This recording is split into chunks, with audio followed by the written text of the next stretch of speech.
Awesome. So good morning and thank you so much for being with us today. Today we'll be going through our wonderful scholars presentations via our final symposium. So before we get started, I'd love to do a land acknowledgement. I want to take a moment to acknowledge where we are, that the earth below our homes and below our feet is native land. The Central Valley is Yokuts territory and has belonged to and been tended by the Yokuts people for hundreds of thousands of years.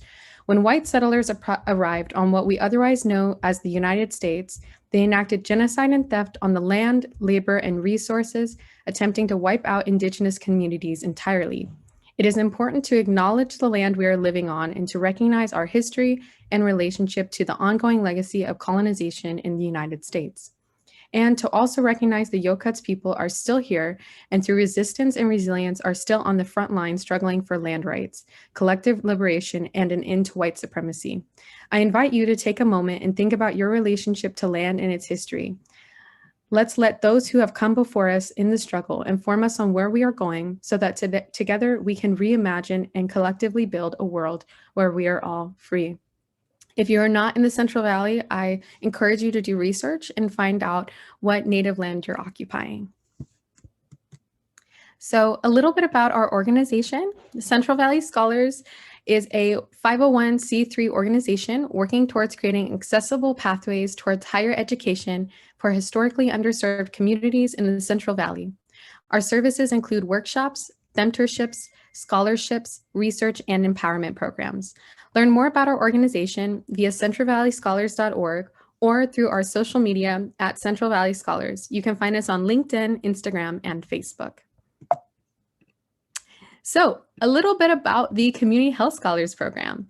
The Community Health Scholars Program is a 6-week summer program in which students receive a comprehensive understanding of health topics, research, and community engagement. As a research and guidance program, students construct a community-based research project to understand a curriculum topic within their community and propose a community outreach recommendation. All participants will receive a $100 award, and the final prize winner will receive $1,000. Today, the students will be evaluated by our wonderful judges for the final prize based on the following via a rubric. And these are just some of the topics that students will be evaluated on today: community engagement, project objective and aim, personal growth, and data collection and analysis. Before we get started, I'd love to introduce our judges who have volunteered their time and energy with us today. The first is Daryl Mangosing. They use they, he, and she pronouns. They are a third-year Doctor of Public Health student at UC Berkeley whose interests lie at the intersection of LGBTQ+ health disparities, community-engaged research, mixed methods, public health discourse, and critical theory. Prior to Cal, they worked at the Center for AIDS Prevention Studies and Prevention Research Center in the Division of Prevention Sciences at UCSF, where they drove communication efforts and disseminated HIV prevention and public health research. As a queer Filipinx from Guam, Daryl received their MPH in Health Communication from Tufts University and their BA in Health Sciences from Berea College. This past summer, they served as our wonderful webinar presenter and the program professor for the program. Our next presenter is Jen Bonilla. Jen has worked in healthcare and biopharma for more than 25 years in a variety of roles. She has her bachelor's degree from Fresno State and her PhD from Princeton University in cognitive psychology, and today specializes in helping pharmaceutical companies make decisions about how to invest to create more medicines to serve people with serious needs. She's also a proud board member of Central Valley Scholars. Thank you for being with us today, Jen. And lastly, myself, I am a judge. My name is Angie Casares. I use she, her pronouns. I am the program director of the program, and I'm a rising fourth-year undergraduate student at Stanford University. I'm originally from a rural ranching community in Texas where I attended high school. I'm majoring in human biology with a concentration in reproductive health and justice and a minor in sociology. I hope to eventually pursue a career in medicine and community health advocacy. I've participated in biological research projects at Carnegie Mellon University, Mayo Clinic, and Stanford University. Some of my health interests include community-based participatory research, clinical research, and social disparities in healthcare. So thank you so much for being with us today and listening to our scholars presentations. I'm so excited for y'all to hear about the wonderful work that they've done within these 6 weeks. Our first presentation, our first presentation, thank you, Daryl, is from Katie. Katie, I welcome you to start getting set up, share your screen, and kick us off.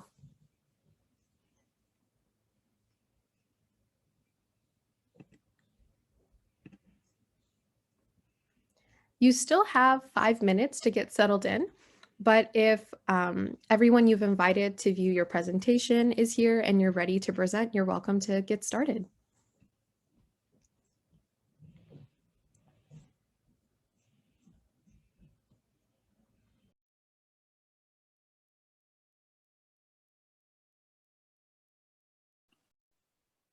Hello, everyone. I hope you can see my screen. Yes, okay. So, hello, good morning, everyone. I'd like to thank you for being here and being able to listen to my presentation on the mental health of Hispanic Latinx men in the Central Valley. My name is Katie. My pronouns are she, her. I grew up in the town of Newman, California in the Stanislaus County. I am currently a critical race and ethnic studies major at UC Merced and this year's mental health scholar. So to begin my presentation, I'd like to address the objective of my project. So it consisted of firstly I wanted to find out if the Latinx men in my community have a negative attitude towards mental health treatment due to machismo and cultural gender norm factors, while also looking at what negative cognitive emotional factors they experience. So to define machismo, machismo is the Latin American cultural term for the exaggeration of what manliness is. And we assume it's characteristics that of someone who's manly is being dominant, strong, prideful, and courageous.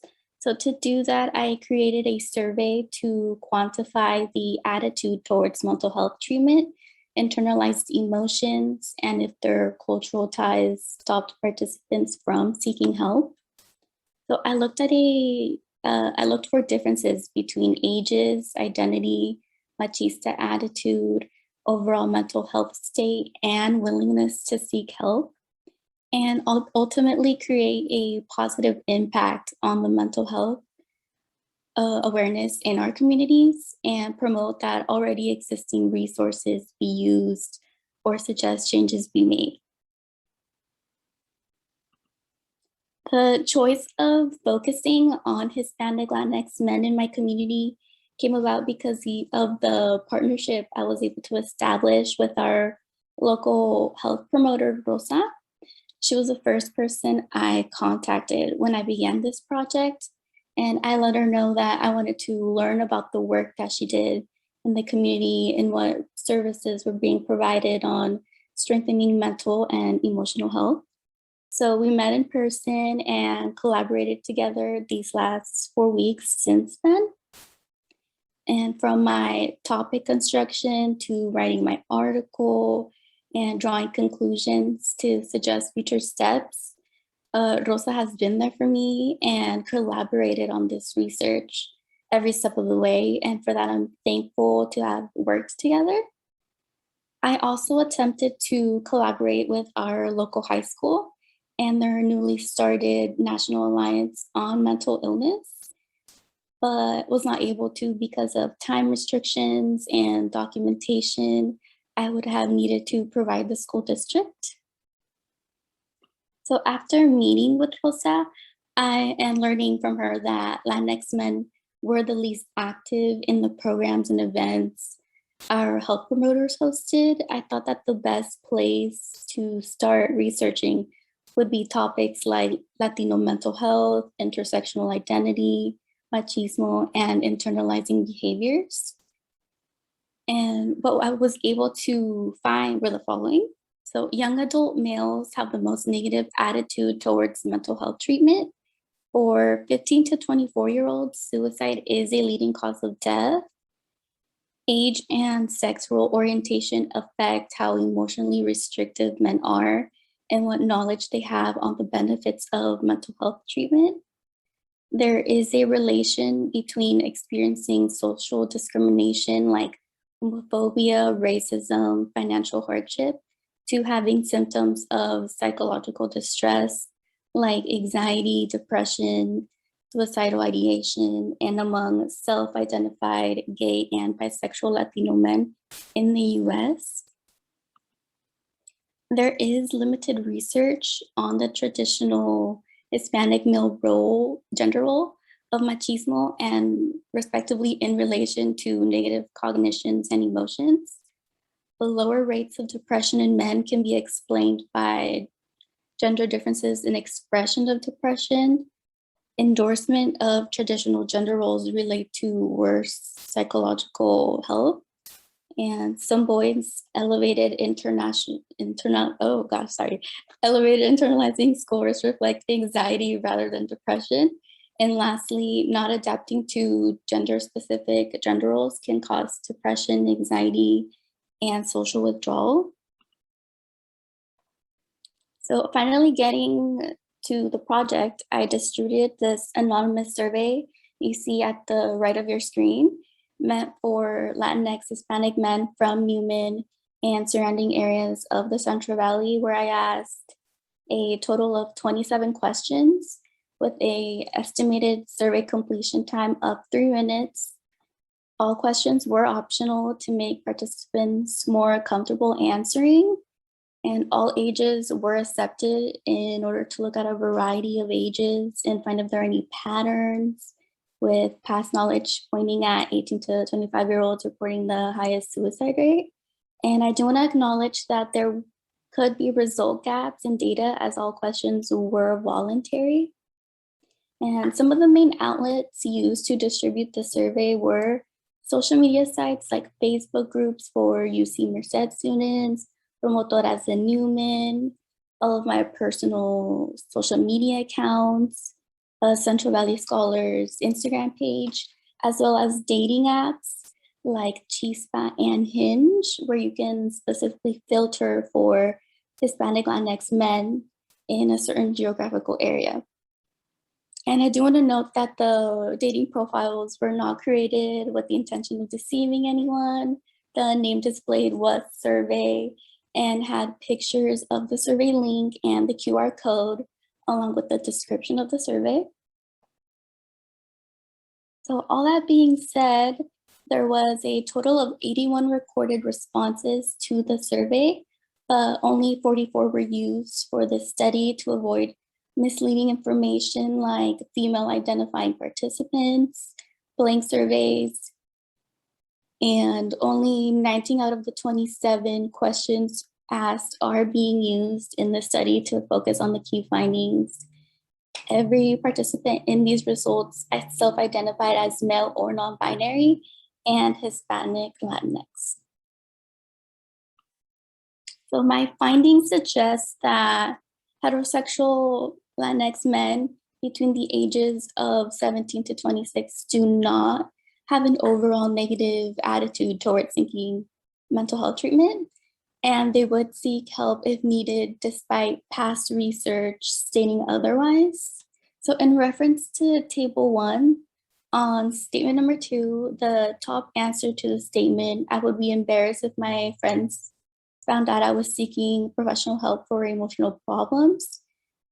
The overall answer was a disagree at a 25%, and 28.1% agreed to the statement I would seek psychiatric help if I needed it.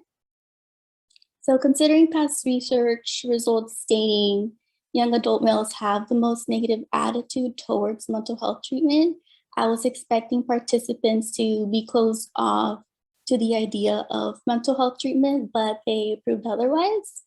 And I feel like this could be explained by the openness and willingness to explore in this age group. Also, the 45% of maybe answers to would meditation or yoga be something that would benefit your mental health in table 2 tells me that although the respondents are not familiar with the benefits, of meditation or yoga, they're not closed off to the potential of it affecting their mental health in a positive way. And looking at factors to measure machismo levels, these results seem to not negatively impact the view on mental health either. In Table 3, participants were asked to answer statements like, I consider myself masculine, it is important for a man to stick to his beliefs, and my culture influences my perception of gender norms. Where the overall response to these showed that the participants exhibit pride in their masculinity and beliefs while also disagreeing that it could be influenced by their cultural influences of gender norms. So there are a couple of theories of why this could be. Some of the prevalent ones are that the overall responses have to do with the age demographic being between 17 to 26. Or acculturation could play a big part in how they were raised in the US, or they are moving past the recognized view of toxic masculinity. This group of Latino Hispanic men could also just be a specific group of men who engage in wanting to know about their mental health already. And they did take this survey voluntarily when they didn't have to, and even with a content warning in mind before even starting it. So this did lead me to explore the possible differences there could be between the 17 to 26 age range and the 28 to 48 age range. So filtering out the 28 to 48 range, responses from the overall data did not change the overall most popular answer of responses recorded in the presented data for this project, but there were significant distinctions that are worth noting in the 28 to 48 range data itself. 100% of the 28 to 48-year-olds in this survey are financially stable. Each one shows a certain degree to agreement to the my culture influences my perception of gender norms statement, contrary to the overall data collected on this statement in Table 3 suggests that majority of participants disagreed.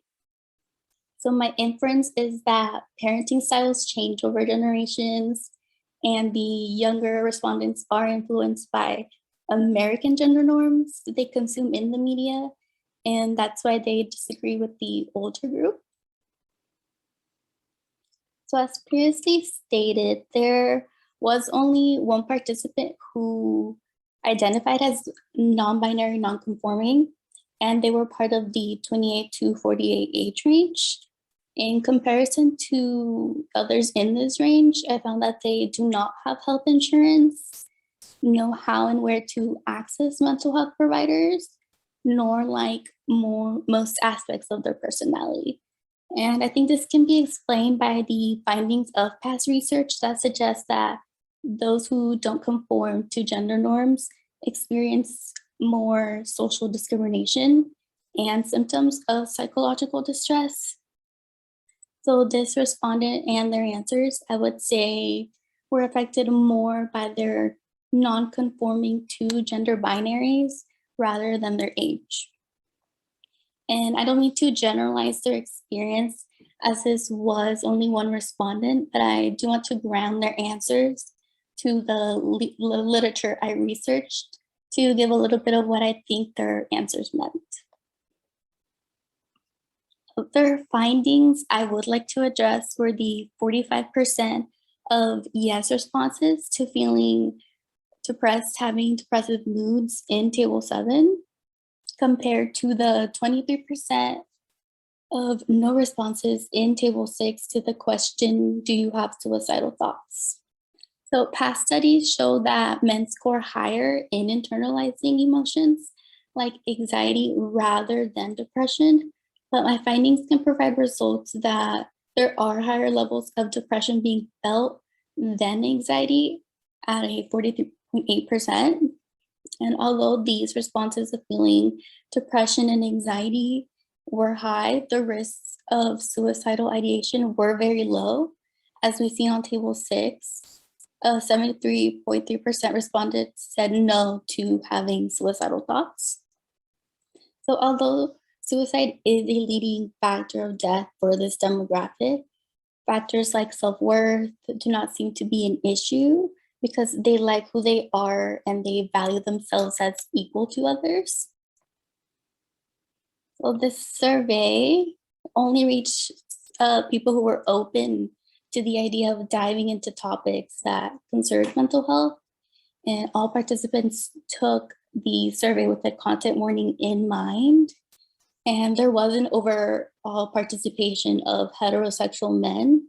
So further studies should try to reach a larger audience that does not necessarily identify as such, because there are still a lot of Latino men in the LGBTQIA plus community who still need to be heard. Also, future work should take into consideration what language is primarily used by the respondent and how acculturation has changed machista attitudes towards mental health. I do believe my participants are not as strongly tied to their Latin American tradition of machismo in the toxic masculinity aspect that maybe someone who didn't grow up in the US could. So health promoter Rosa and I did discuss these findings together, and we were able to come up with proposals to take action with the newly found information. And some of our collaborative ideas included a male-led soccer team that could gather the attention of men in our community. So while they play together, their coach could teach them how the sport can be used as a healthy coping mechanism for mental health issues, and about other resources in our community. Regarding those in high school, teachers should be trained to recognize symptoms in students and take note of it so that they could be referred to a counselor. Also, these students who prove to have symptoms should be put into a necessary mental wellness course that is required to take to graduate so that they can find themselves again and find confidence in themselves. Also, the Newman Family Resource Center will be reaching out soon to collaborate with the high school's NAMI Club. So these are some of my sources. And thank you, everyone. That concludes my presentation. But I did want to leave you with something that I did put at the end of my survey, which was your mental health is vital to your happiness. Thank you, everyone.